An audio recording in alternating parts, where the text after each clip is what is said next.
عید غدیر کے حوالے سے چند باتیں میں آپ کے سامنے رکھوں گا۔ پہلی بات یہ کہ یہ عید غدیر کا لفظ کہاں سے نکلا ہے، غدیر خم کیا تھا، اس کا پس منظر کیا تھا، میں مختصر کر کے آپ کے سامنے پیش کروں گا۔ غدیر خم ایک جگہ ہے، ٹھیک ہے۔ غدیر کہتے ہیں تالاب یا کنویں کو، اور خم یہ اس یعنی علاقے کو کہتے ہیں، اور غدیر ایک تالاب اور کنواں ہے۔ اس کا پس منظر پہلے میں آپ کے سامنے عرض کر دوں۔ حضرت علی رضی اللہ تعالیٰ عنہ، ان کو یمن بھیجا رسول اللہ صلی اللہ علیہ وسلم نے چند صحابہ کے ساتھ کہ آپ وہاں جائیں، وہاں کے معاملات سنبھالیں، اور قاضی بنا کر بھیجا۔ وہاں جب یہ پہنچے، مال فے جو آیا نا، تو تمام صحابہ نے فیصلہ کیا کہ یہ مال ہم رسول اللہ صلی اللہ علیہ وسلم کی خدمت میں جا کر پیش کر دیں گے۔ اب وہ مال تھوڑا سا حضرت علی رضی اللہ تعالیٰ عنہ نے استعمال فرما لیا۔ اس پر بعض صحابہ نے اعتراض کیا، انہوں نے کہا کہ یہ تو امانت میں خیانت ہے کہ یہ مال رسول اللہ صلی اللہ علیہ وسلم کے سامنے پیش کرنا تھا اور حضرت علی نے اس میں خرچ کر لیا، تو اس کی کیا وجہ؟ تو وہ اس پر تھوڑا سا ناراض بھی ہوئے، اعتراض بھی کیا۔ عین اس کے بعد یہ موقع بنا، حج آ گیا۔ رسول اللہ صلی اللہ علیہ وسلم نے اعلان فرمایا کہ تمام میرے صحابہ جس علاقے میں موجود ہیں، تمام حج کے موقع پر اکٹھے ہوں۔ یہ حجۃ الوداع کا موقع تھا۔ تو تمام صحابہ جو یمن والے تھے، ان میں سے بعض صحابہ نے یہ شکایت حضرت علی کے متعلق رسول اللہ تک پہنچا دی۔ جب حج مکمل ہو گیا، حضور نے وہاں اعلان کیا، الیوم اکملت لکم دینکم، قرآن میں آ چکا، آج کے دن تمہارے اوپر جتنا بھی دین تھا وہ سارا مکمل ہو گیا، پورا دین، ساری اصول پہنچا دیے گئے۔ یہ سارا اعلان ہوا، حج ختم ہوا، سب اپنے اپنے علاقوں میں تشریف لے گئے۔ اب رسول اللہ صلی اللہ علیہ وسلم، حضرت علی اور بعض صحابہ یہ حضرت علی کے ساتھ، حضور کے ساتھ چل دیے۔ راستے میں آپس میں گپ شپ بھی ہوتی ہے، تو دو صحابہ اور چند صحابہ آپس میں یعنی اس بات پر الجھ پڑے، ان میں بحث چل پڑی کہ اسی حضرت علی رضی اللہ تعالیٰ عنہ کے مسئلے کے متعلق۔ بریدہ اسلمی رضی اللہ تعالیٰ عنہ ایک صحابی ہیں، انہوں نے حضور سے شکایت کی حضرت علی کے متعلق۔ تو حضور صلی اللہ علیہ وسلم نے اس موقع پر، کون سی جگہ تھی؟ غدیر خم، ٹھیک ہے۔ اس موقع پر حضرت علی کا ہاتھ پکڑ کر حضور نے یہ حدیث پڑھی، حضرت علی کی فضیلت میں، حضرت علی کی صفائی میں یہ حدیث پڑھی، من کنت مولاہ فہذا علی مولا، کہ جس کا میں مولا ہوں، جس کا میں دوست ہوں، ولی ہوں، اس کا علی بھی دوست ہے۔ اب ہمارے بعض حضرات یہ کہتے ہیں، جن سے اختلاف ہوا، وہ یہ کہتے ہیں کہ اس موقع پر رسول اللہ صلی اللہ علیہ وسلم نے خلافت کا اعلان کیا، حضرت علی رضی اللہ تعالیٰ عنہ کے لیے خلیفہ بلا فصل، پہلے خلیفہ ہونے کا اعلان کیا۔ کیسے کیا؟ وہ کہتے ہیں کہ من کنت مولا، مولا کا مطلب ہوتا ہے آقا۔ حضور فرمانا چاہ رہے ہیں کہ جس کا میں آقا، علی اس کا آقا۔ تو یہاں حضور نے اعلان کر دیا، تو اس سے ثابت ہوتا ہے حضرت ابو بکر صدیق پہلے خلیفہ نہیں ہے۔ کون ہے؟ حضرت علی رضی اللہ تعالیٰ۔ اب اس موقع پر چونکہ یہ اعلان ہوا، دلیل شیعہ نے بنائی، اور پھر آگے خود یہ کہہ دیا کہ ہم اس کو عید بھی منائیں گے، یہ اس وجہ سے اس کو عید مناتے ہیں۔ تو آپ کے سامنے غدیر خم، عید غدیر کا پس منظر آ گیا، یہ ان کا پس منظر ہے۔ رسول اللہ صلی اللہ علیہ وسلم کی وفات کے 400 سال بعد یہ ایک بادشاہ نے اپنے دور حکومت میں بغداد میں اس عید کو منانے کا حکم دیا۔ ایک بات سمجھ آ گئی کہ یہ رسول اللہ کی شریعت کا حصہ نہیں ہے۔ اگر ہوتا تو پھر اس کی ابتدا 400 سال بعد نہ ہوتی، رسول اللہ کے خیر القرون میں ہوتی۔ خیر القرون کا مطلب صحابہ کے دور میں ہو جاتی، خلفاء کے دور میں ہو جاتی، تابعین کے دور میں ہو جاتی، کسی بھی دور میں ہو جاتی۔ 400 سال بعد ہو رہا ہے۔ یہاں میں نے آپ کے سامنے یہ وجہ رکھنی ہے کہ ہم عید غدیر کیوں نہیں مناتے۔ وہ اس لیے نہیں مناتے کہ ہمارے ہاں اہل السنت والجماعت کا کنسیپٹ ہے کہ ہمارے ہاں 2 عیدیں، ایک عید الفطر اور ایک عید الاضحیٰ، تیسری عید ہمارے ہاں نہیں ہے۔ وہ یہ ہم سے کہتے ہیں کہ آپ لوگ عید منا لو، اس میں کیا ہوتا ہے؟ آج کے دن تو حضرت علی رضی اللہ تعالیٰ عنہ کی ولایت کا حضور نے اعلان کیا، ان کے حق میں صفائی دی تھی۔ ہم نے کہا کہ اگر کسی کے حق میں صفائی دینا اس دن کو عید منانا لازم کرتا ہے تو پھر بہت سارے سوالات کھڑے ہو جائیں گے۔ مثلا حضرت عائشہ رضی اللہ تعالیٰ عنہ پر بہتان لگا تھا، اس کی صفائی کس دن ہوئی؟ وہ بھی تو کوئی دن تھا، اور کس نے دی؟ قرآن نے دی۔ تو کیا اس دن کو آپ عید مناتے نہیں مناتے۔ حضرت موسیٰ علیہ السلام نے فرعون سے نجات پائی اور ان کی قوم نے نجات پائی، وہ دن کون سا تھا؟ 10 محرم کا دن تھا۔ تو آپ اس دن عید مناتے نہیں مناتے۔ 10 محرم کا دن ہے وہ۔ 10 محرم کو ادھر شہادت حسین بھی ہے اور ادھر حضرت موسیٰ علیہ السلام کی نجات بھی ہے، غم اور خوشی دونوں اکٹھے ہو گئے. تو آپ حضرت موسیٰ کی نجات کی خوشی نہیں مناتے بلکہ شہادت حسین کا غم مناتے ہیں. اب سوال یہ ہوتا ہے کہ 18 ذی الحج جو عید غدیر، یہ جو ان کا کنسیپٹ ہے، اس دن حضرت عثمان غنی رضی اللہ تعالیٰ عنہ کی شہادت بھی ہے، تو یہاں بھی غم اور خوشی اکٹھے ہو گئے. تو آپ کے اصول کے مطابق 10 محرم کو آپ بھی مانتے ہیں حضرت موسیٰ کی خوشی ہے، شہادت حسین غم ہے، آپ نے غم منایا، خوشی چھوڑی. تو یہاں بھی آپ کو حضرت عثمان کی شہادت کا غم منانا چاہیے تھا یا خوشی؟ غم منانا چاہیے. یہ بھی اصول ہے کہ جہاں خوشی اور غم اکٹھا ہو جائے تو وہاں پر غم غالب ہوتا ہے. آپ کے گھر میں بچہ پیدا ہو، ادھر سے اللہ نہ کرے کسی کی وفات ہو جائے، تو آپ خوشی منائیں گے یا غم منائیں گے؟ تو غم غالب ہوتا ہے. سمجھ آ گئی کہ عید غدیر ہم نہیں مناتے، اس لیے کہ عید کا کنسیپٹ ہمارے ہاں نہیں ہے. اس کی وجہ یہ ہے کہ اگر آپ عید اس لیے مناتے ہیں کہ حضرت علی کے حق میں حضور نے صفائی دی تھی، پھر اس طرح حضرت عائشہ کے حق میں بھی صفائی آئی، آپ وہاں عید نہیں مناتے. دوسری بات یہ، اگر آپ کہتے ہیں کہ عید منا لینی چاہیے، تو ہم کہتے ہیں کہ عید منانے کا دن تو پھر حضرت موسیٰ کا 10 محرم بھی بنتا ہے، وہاں آپ نے غم غالب رکھا، تو یہاں حضرت عثمان کی وفات ہوئی، اس کو غم غالب رکھنا چاہیے. آگے من کنت مولا پر میں تھوڑی سی بات کرنا چاہتا ہوں، وہ یہ کہ وہ آقا مراد لیتے ہیں اور ہم دوست مراد لیتے ہیں. اگر پہلا خلیفہ مان لیں بہت سارے سوال اکٹھے ہو جائیں گے. پہلا سوال اس روایت کے متعلق، یہ روایت تواتر سے نہیں ہے. ایک ہوتی ہے تواتر، ایک ہوتی ہے حدیث مشہور، ایک ہوتی ہے حدیث خبر واحد. سب سے اعلیٰ جو ہوتی ہے وہ متواتر ہوتی ہے، پھر خبر مشہور ہوتی ہے، پھر خبر واحد ہوتی ہے. خبر واحد تیسرے نمبر کی حدیث ہے. اس سے یاد رکھنا کبھی بھی عقیدہ ثابت نہیں ہوتا.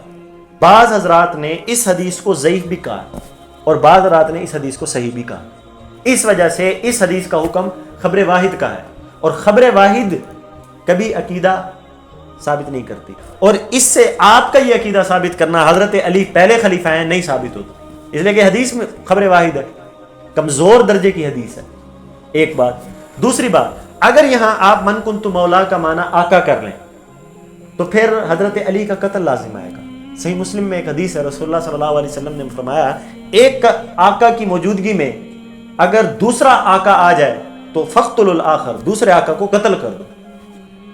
حضرت علی کا قتل لازم آئے گا، وہ دوسرے آقا بن جائیں گے. آقا کے لیے صحیح مسلم میں حدیث آ گئی دوسرے آقا کو قتل کر دو. اس حدیث سے ثابت ہوتا ہے اگر آقا ترجمہ کریں پھر حضور بھی آقا، حضرت علی بھی آقا، دو آقا ہو جائیں گے. تو اس سے پتہ چلا کہ یہ ان کے ہاں فضیلت کی دلیل نہ بنی بلکہ حضرت علی کی توہین اور ان کے لیے گستاخی ثابت ہوتی ہے اگر آقا ترجمہ کر لیں. تیسری بات، اگر مولا کا معنی آقا ہے، القاموس الوحید اس دھرتی کی عربی لغت کی بڑی کتابوں میں سے ایک کتاب ہے، اس میں انہوں نے مولا کے 21 معنی لکھے ہیں. یہ معنی بھی ہے، یہ معنی بھی ہے، یہ معنی بھی ہے، 21 معنی مولا کے. ایک معنی بھی آقا یا سردار یا حاکم نہیں کیے. سمجھ آئی؟ چوتھی بات، اگر مولا کا معنی آقا کر لیا جائے تو پھر ایک سوال اور بھی کھڑا ہوگا. صحیح بخاری جلد 2 حضور نے فرمایا حضرت زید بن حارثہ رضی اللہ تعالیٰ عنہ کے متعلق، انت اخونا و مولانا، آپ ہمارے بھائی بھی ہیں، آپ ہمارے مولا اور دوست اور ولی بھی ہیں. اگر مولا کا معنی آقا ترجمہ کریں تو پھر حضرت زید بھی کیا ہوئے؟ ہمارے آقا ہوئے.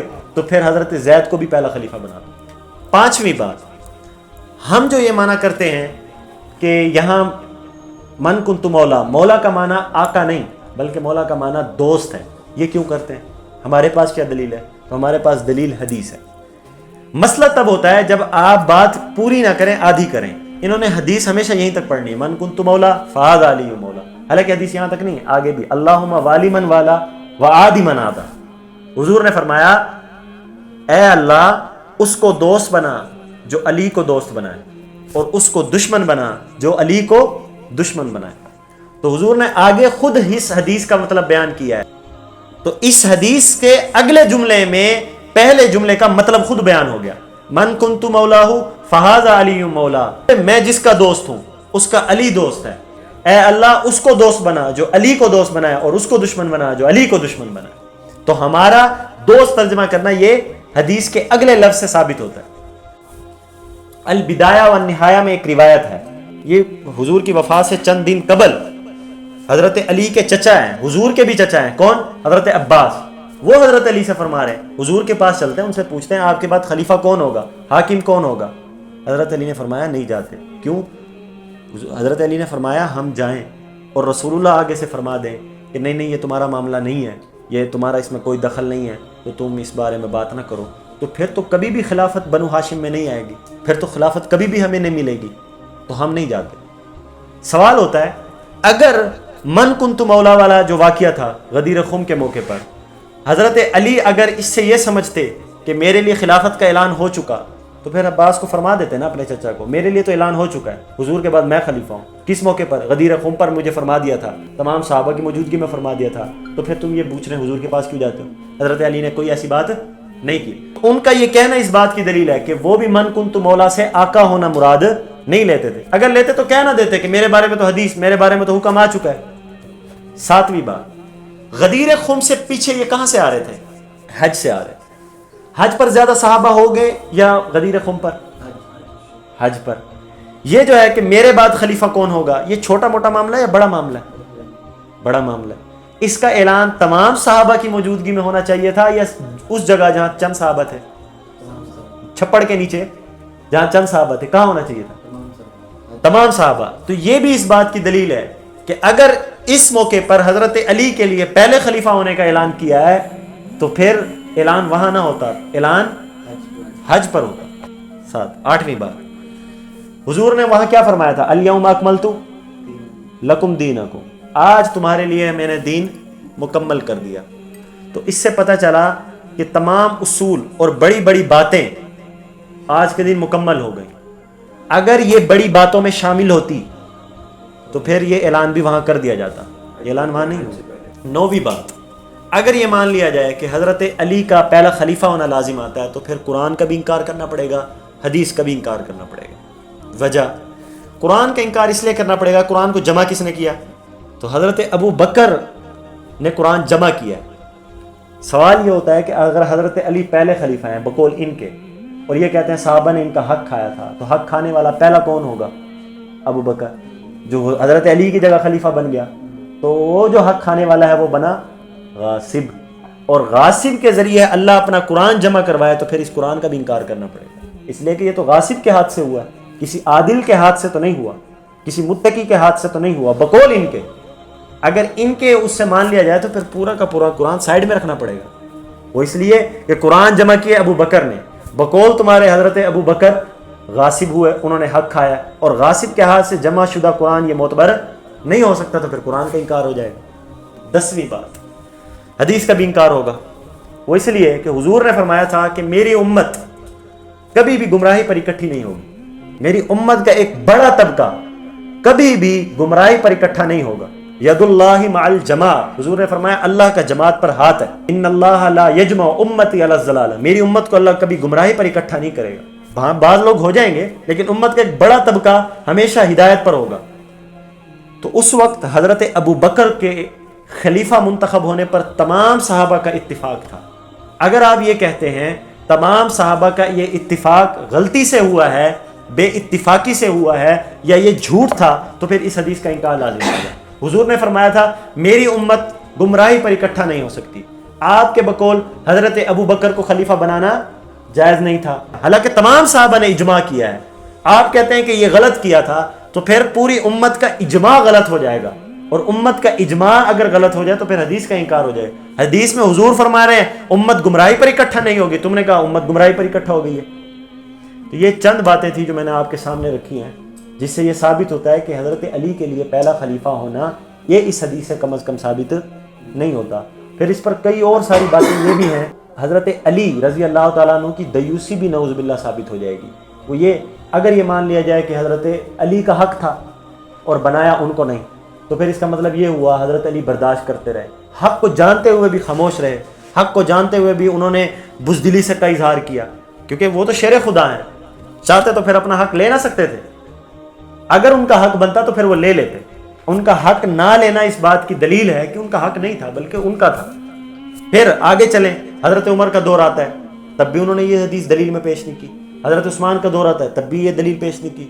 جب حضرت علی کا اپنا دور آیا تب بھی انہوں نے کبھی یہ دلیل اپنی حاکمیت پر یا اپنی حکومت پر، اپنے سردار ہونے پر دلیل پیش نہیں کی۔ تو یہ 10 ایسے اشکالات ہیں جن کا جواب نہ ان کے پاس ہے، نہ ان کی پشتوں کے پاس ہے، نہ آنے والی نسلوں کے پاس ہوگا، نہ ان کی ذریت کے پاس ہے، نہ ان کے آباء و اجداد کے پاس۔ آپ کا یہ کم از کم عقیدہ مضبوط ہونا چاہیے. باقی اس امت کا اجماع ہے اس بات پر. حضرت ابوبکر صدیق رضی اللہ تعالیٰ عنہ پہلے خلیفہ ہیں. جو اس کا منکر ہے وہ پکا ٹھکا کافر ہے. وہ اس لیے کہ 3 چیزوں کا منکر کافر ہوتا ہے: قرآن کی کسی آیت کا انکار کر دے، کسی حدیث کا انکار کر دے، یا اجماع جس بات پر تمام صحابہ کا بول کر اجماع ہو جائے. اور حضرت ابوبکر کی خلافت پر تمام صحابہ کا بول کر اجماع ہو.